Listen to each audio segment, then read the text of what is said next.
I want to talk about how and why TLIE was formed. If you would, tell us about what happened with the state bar, or what was happening with the state bar and the state bar board of directors that led to the state bar being involved in insurance. Yes. Well, at that time, I was a member of the State Bar Board of Directors and had been appointed to serve on the insurance committee of the State Bar.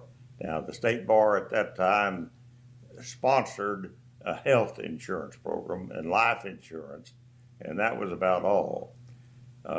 During my tenure as serving on the insurance committee, though, we decided we needed to think about malpractice insurance. And when we started thinking about it, it was readily available. We ended up having one of the companies, and I don't recall her name, make us a proposition where we would go ahead and sponsor them as their sponsored malpractice insurance company. They agreed to do this at a very cheap rate.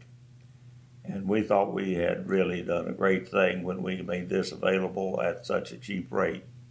But immediately the next time it came up for a renewal, they had a substantial, big increase in rates.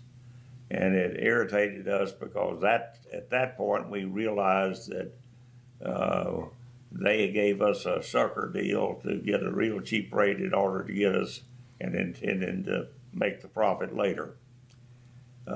We started fussing with them about that and began looking around to see what else was available.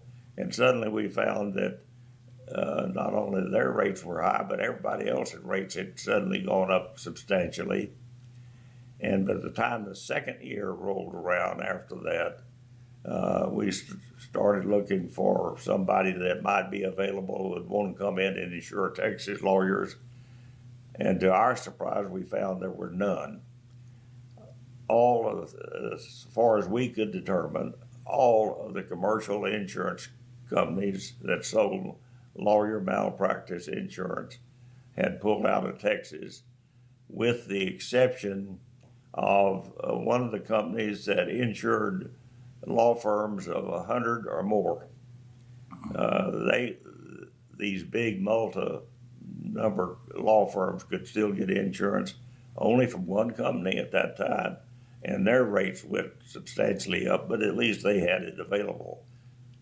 The individual lawyer, the solo practitioner, the small law firms, they were without. They just could not get it at any price. So in Texas, unless you were in a 100-man or larger law firm, there was no insurance at all available. That is correct.